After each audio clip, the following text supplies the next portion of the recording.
Hello friends, আমি Debasmita. Welcome back to my channel with another new video. Already তোমরা জানো যে আমরা এখন দুবাই আছি। আজ আমাদের ডে 3। সকালে ঘুম থেকে উঠেই প্রথমেই আমরা গেলাম ব্রেকফাস্ট করতে।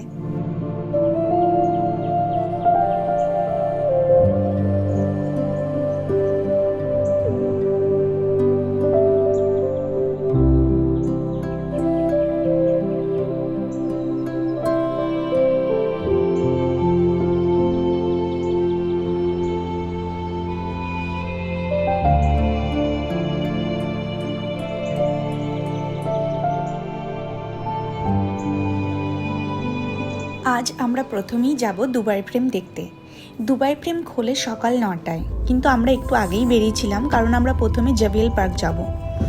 জেবেল পার্কে যাচ্ছি কারণ পার্ক থেকে দুবাই ফ্রেমের ভিউটা খুব সুন্দর আসে, আর পার্কের ওপেনিং টাইম হলো সকাল 8টায়। পার্কে যাওয়ার রাস্তাতেই আমরা প্রথমে গেলাম লুলু ব্রিজে। এটা দুবাই ফ্রেমের ঠিক সামনে। লুলু ব্রিজ থেকে দুবাই ফ্রেমের একটা ক্লোজ আপ ভিউ পাওয়া যায়।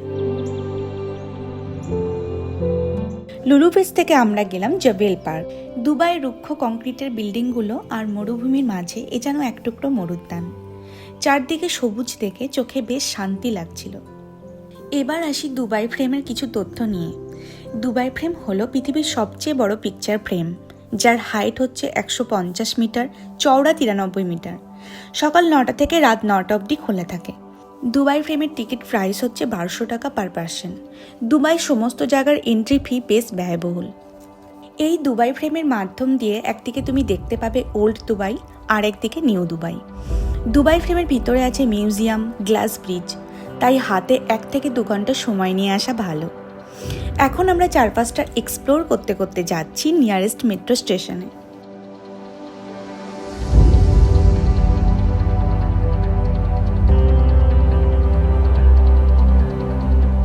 দুবাই মেট্রো সম্পর্কে ছোট কিছু তথ্য বলি।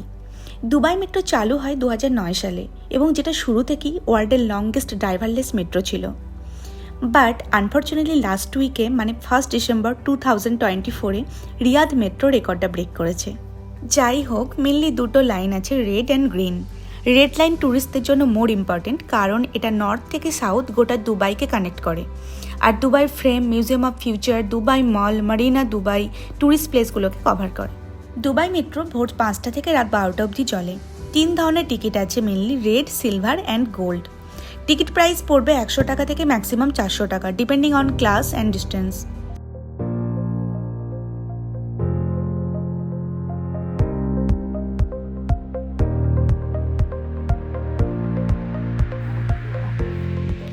রুমে ফিরে ডেইলি রুটিনের মতো বেবিকে স্নান করানো, বেবিকে খাওয়ানো, ঘুম পাড়ানো। আর চলো দেখি বেবির জন্য ওর বাবা কি রান্না করছে। খাবার ready, smashed apple, dosa and boiled bean. মনির ফেভারিট বয়েলড বিন।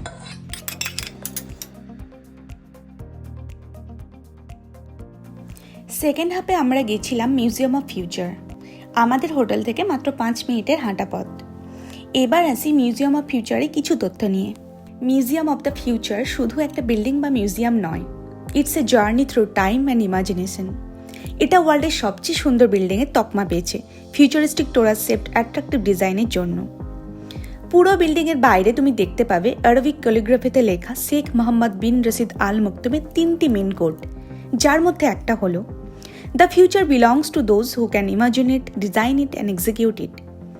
অর্থাৎ ভবিষ্যৎ তাদের জন্য যারা এটিকে কল্পনা করতে পারে, আকৃতি দিতে পারে এবং বাস্তবায়িত করতে পারে। একটি ধপধপে সাদা বিল্ডিংয়ের ভিতরে ঢুকেই তুমি প্রথমেই অনুভব করবে এটা একটা অন্য পৃথিবী, যেন কোনো ফিউচার ওয়ার্ল্ড। এত বড় বিল্ডিংয়ে না আছে কোনো কলাম বা পিলার, না আছে কোনো এজ বা কর্নার। লিফটগুলো অনেকটা ফিউচারিস্টিক স্পেস ক্যাপসুলের মতো দেখতে, সিঁড়িগুলো অনেকটা স্পাইরাল ডিএনএ শেপের মতো দেখতে, দেখে মনে হবে ফ্লোট করছে। আমার সবচেয়ে ভালো লেগেছে এই ফ্লাইং পেঙ্গুইনটা, যেটা পুরো বিল্ডিংয়ের ভিতরে উড়ে বেড়াচ্ছিল। আসলে এটি একটি advance robotics, lightweight material, precise mechanics এবং এআই আর্টিফিশিয়াল ইন্টেলিজেন্সের মিশ্রণ, আর perfect fusion of technology and nature. এবার বলি এটা দেখে আমার কি ফিল হচ্ছিল। অ্যাকচুয়ালি আমাদের কিছু ন্যাচারাল বাউন্ডারি আছে, সেই লিমিটের বাইরে আমরা ভাবতে পারি না। যেমন পেঙ্গুইন শুধু সাঁতার কাটতে পারে, উঠতে পারে না। এখানে টেকনোলজি পেঙ্গুইনকে উঠতে সক্ষম করে এবং এটা দেখায় যে টেকনোলজি কিভাবে চিরাচরিত বাউন্ডারিগুলোকে ভেঙে সম্ভাবনার নতুন দিগন্ত উন্মোচন করে। পুরো মিউজিয়ামটা অ্যাকচুয়ালি 5টা চ্যাপ্টারে বিভক্ত। আমাদের জার্নি শুরু করব চ্যাপ্টার 1 5th ফ্লোর থেকে, যার নাম হলো ওএসএস হোপ। এই চ্যাপ্টারের থিম হলো স্পেস এক্সপ্লোরেশন। প্রথমে স্পেস শাটেলে করে আমাদের নিয়ে যাওয়া হবে অরবিটাল স্পেস স্টেশনে। অ্যাকচুয়ালি একটা এলিভেটরে চাপাবে এবং এনভায়রনমেন্টটা এমন বানাবে যে তুমি ফিল করবে তুমি স্পেস শাটেলে করে দুবাই থেকে স্পেস স্টেশনে যাচ্ছ 2071 সালে।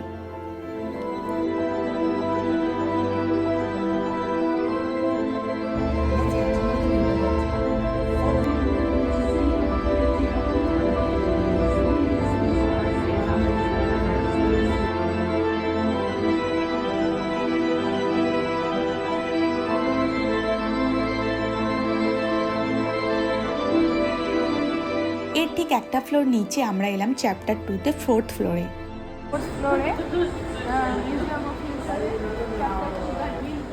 এর থিম হলো বায়োডাইভার্সিটি। এখানে দেখানো হয়েছে উন্নত টেকনোলজি দিয়ে ক্লাইমেট চেঞ্জটা কিভাবে আটকাতে পারবো এবং পৃথিবীর যে ন্যাচারাল ইকোসিস্টেম সেটা কিভাবে প্রোটেক্ট করব। তবে আমার সবচেয়ে ভালো লেগেছে এই জবরদস্ত ডিএনএ লাইব্রেরিটা। এখানে 2400 বা তারও বেশি অ্যানিমাল অ্যান্ড প্লান্টের বিভিন্ন প্রজাতির স্পেসিমেন আছে। এটা একটা বায়োসিন্থ ডিভাইস যেটা দিয়ে স্ক্যান করে দেখা যাবে যে এই যে প্রজাতিগুলো 2071 সালে তাদের অস্তিত্ব থাকবে না বিলুপ্ত হয়ে যাবে। ফিউচারের অ্যানিমাল দেখতে কেমন হবে বায়ো ইঞ্জিনিয়ারিংয়ের পরে সেটাও এখানে দেখানো হয়েছে।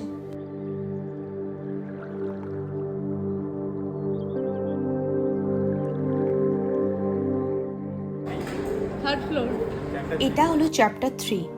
ফোকাস হলো নিজেকে টেকনোলজি থেকে ডিসকানেক্ট করা এবং নিজের ভেতরে ঝুঁকে দেখা। This is the best place to relax and refresh your mind.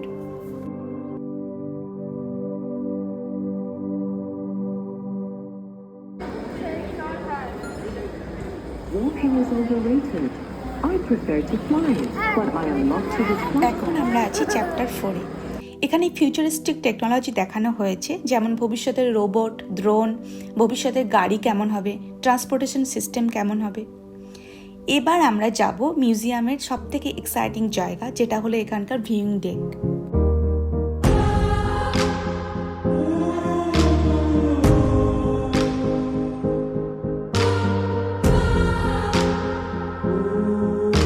Last section হলো চ্যাপ্টার 5 ফর কিডস।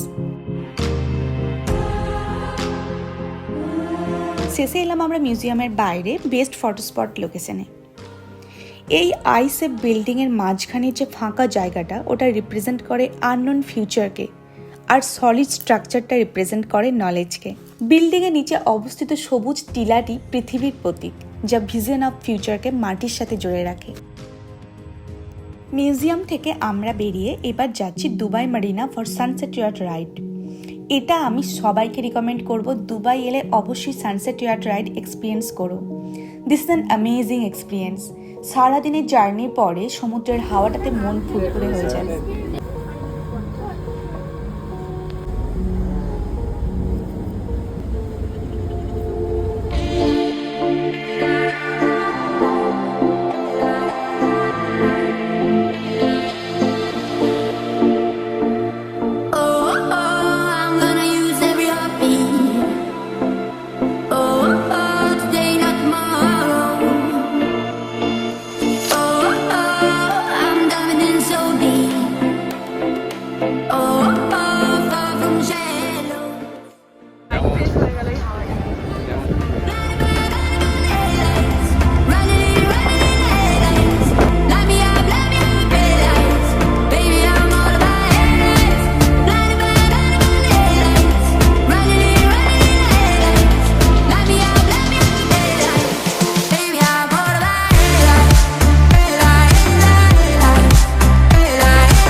ইনফরমেটিভ ব্লগগুলো তোমাদের কেমন লাগছে জানিও। কাল দেখা হবে তোমাদের সাথে আবুধাবিতে। চলো টাটা।